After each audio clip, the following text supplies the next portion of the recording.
مرزا سلامت علی دبیر کہتے ہیں، انہوں نے ایک بڑا زبردست بند کہا ہے امام حسین علیہ السلام کے لیے. ہر مصرے میں انہوں نے 6 باتوں کا ذکر کیا کہ کہاں کہاں حسین کا کمال، کون کون اس کا شاہد ہے. اچھا. کہتے ہیں نقاش نقش، کاتب و خط، بانی و بنا، بود و نبود، ذات و صفت، ہستی و فنا، آدم ملک، زمی فلک، گرد کیمیا، دنیا و دین، حدوث و قدم، بندہ و خدا، سب شاہد کمال شہ مشرقین ہے. سب شاہد کمال شہ مشرقین ہے، اور جب تک خدا کا ملک ہے مالک حسین ہے. یہ ہے حسین. تو امام حسین علیہ السلام مظلوم ہے، مجبور نہیں. پہلی بات یہ مختار ہے، مختار و مالک ہے. ہاں یقیناً وہ اللہ کے حکم کے تابع تھے، مشیت کے تابع تھے. پہلے ہی وعدے طفلی ہو چکا تھا، حضور نے بیان کر دیا تھا، ان اس وعدے کو پورا کرنا تھا.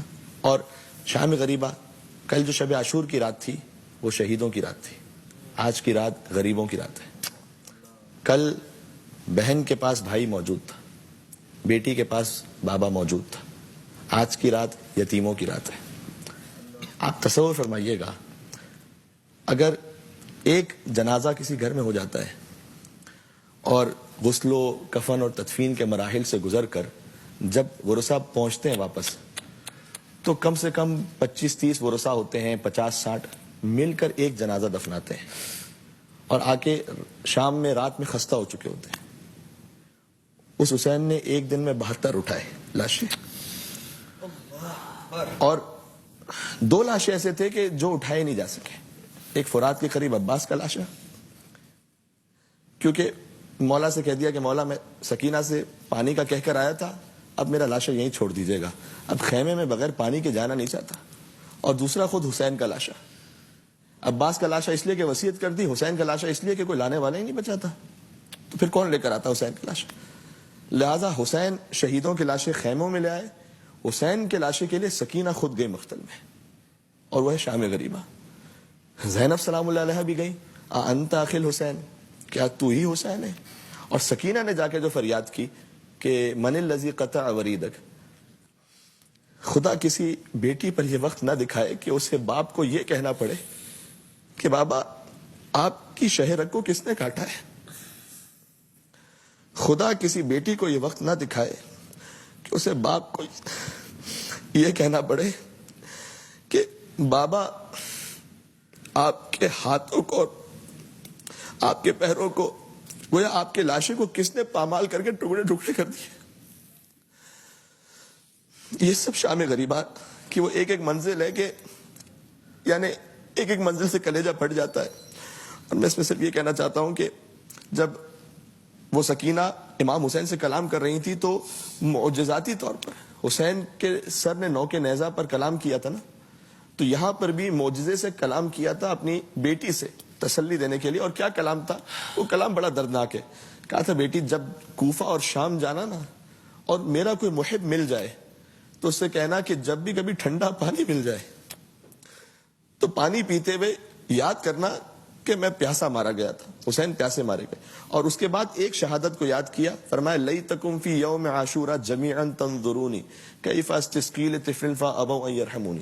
اور میرے محبوں سے کہنا کہ اے کاش تم کربلا میں ہوتے تو تم دیکھتے کہ تمہارا مولا کیسے 6 مہینے کے بچے کے لیے پانی مانگ رہا تھا اور کوئی پانی پلانے والا نہیں تھا، اور ہربلا کا تیر چلا اور بچہ حسین کے ہاتھوں میں منقلب ہو گیا. یہ سب شام غریبہ ہوتا رہا. حسین علیہ السلام کا لاشا، اچھا آخری جملہ میں کہہ دیتا ہوں، بس اس سے زیادہ تابع بیان نہیں ہے. ہم کن سنتے حسین کا لاشا پامال ہوا، لیکن اس سے زیادہ ایک اور مظلومیت ہے اس میں. شام غریبہ جنا حکم ہوا عمر سعد نے کہ لاشوں کو پامال کیا جائے. گھوڑوں کی نال بندی کی گئی تھی تاکہ لوہوں کی سموں سے کچل جائے لاشا، یعنی باقاعدہ اہتمام گھوڑوں کو پہنائے گئے وہ جی تاکہ صحیح سے یہ کام تاکہ لوہوں کی سمیں لگے. جب لاشیں پامال ہونے والے تھے تو حبیب ابن مظاہر جو امام حسین علیہ السلام کے دوست تھے ان کے لشکر میں، لیکن ایسا تقریباً کربلا کے ہر شہید کے ساتھ معاملہ تھا کہ اس کے قبیلے کے خاندان کے کچھ لوگ اس طرف بھی تھے. صحیح ہے. تو حبیب کا قبیلہ آ گیا کہا دیکھو اب ہم حبیب کا لاشا نہیں پامال ہونے دیں گے. بے شک ہمارا اختلاف تھا جو بھی تھا ہمارے ہم نے قبیلے مار سے دیا لاش کی حرمت ہی نہیں ہونے دیں گے. اچھا لے گئے. عمر ساتھ نے کہا لے جاؤ حبیب کا لاشا لے جاؤ.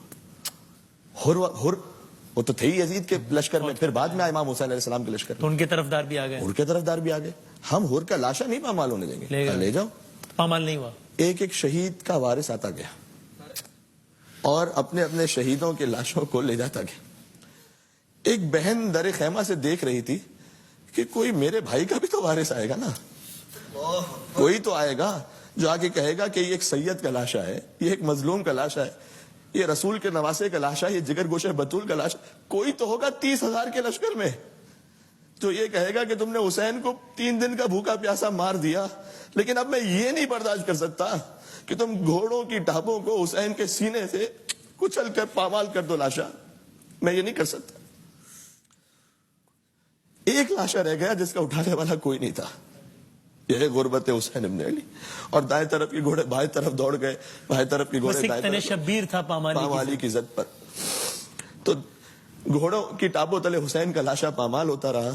اب میں تو چشم تصور سے یہ سوچ ہی سکتا ہوں کہ شہزادی نے تو یقیناً مدینے کا رخ کر کے کہا ہوگا نا السلام علیکم یا رسول اللہ. نانا آپ کے سینے پر حسین, اپنے سینے پر آپ حسین کو سلاتے تھے, اور آج آپ کا حسین ہے اور گھوڑوں کی ٹاپوں تلے پامال ہو رہا ہے. اللہ سبحانہ و تعالیٰ سے بس یہ دعا ہے کہ اس ذکر امام حسین کے صدقے میں, ان آنسوؤں کے صدقے میں قلب رسول اللہ صلی اللہ علیہ وآلہ وسلم کو ہم سے راضی و خوشنود فرمائے, اور ہمیں سیرت و سنت امام حسین علیہ السلام پر عمل کرنے کی توفیق عنایت فرمائے. قلب حسین علیہ السلام کو ہم سے راضی و خوشنود فرمائے. اور اے پروردگار تو کوئی غم عطا نہ فرما سوائے غم امام حسین علیہ السلام کے. اور انسانیت کو آج اتنی ضرورت ہے امام حسین السلام کے پیغام کی, اتنی کبھی بھی نہیں تھی. انشاءاللہ پیغام امام حسین علیہ السلام عام ہو, حق کا پیغام. ایک یہ بھی جملہ کہنا چاہوں گا کہ ایک بچی بھی تھی جس کے دامن میں آگ لگی ہوئی تھی. اب شام غریبہ کی کتنی داستانیں پیش کرے انسان. ایک داستان اٹھاتے ہیں, دوسری داستان پہ جاتے ہیں, کہتے ہیں اس سے بڑا ظلم کیا ہوگا, اس کو ختم کرتے ہیں, دوسری طرف جاتے ہیں, کہتے ہیں اس سے بڑا ظلم کیا ہوگا. وسیم بھائی, ناظرین ہیں, کروڑوں ناظرین دیکھ رہے ہوں گے, اللہ نے آپ کو بیٹیاں عطا کی ہوں گی, انشاءاللہ سب کی بیٹیوں کو حسین کی بیٹی کے صدقے میں سلامت رکھے.